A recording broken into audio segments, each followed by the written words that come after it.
Pinabulaanan ng Young Gun sa Kamara ang paratang ni Vice President Sara Duterte na tinatarget umano siya gamit ang Arnie Teves playbook kaugnay sa sinasabing paglabag nito sa anti-terror law.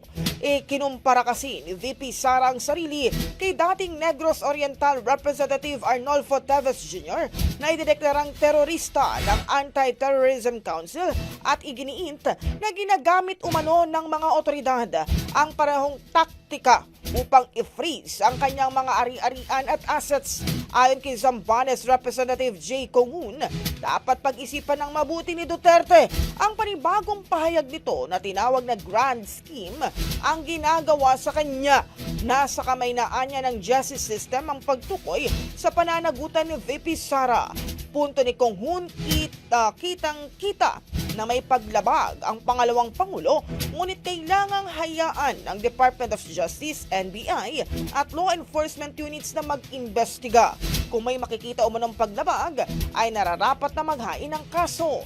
Dagdag pa nila Union Representative Paulo Ortega, hindi ito playbook ng ibang tao, kundi mismong kay Duterte dahil siya lang ang nagtangkang patayin sina Pangulong Bongbong Marcos at First Lady Liza Araneta Marcos.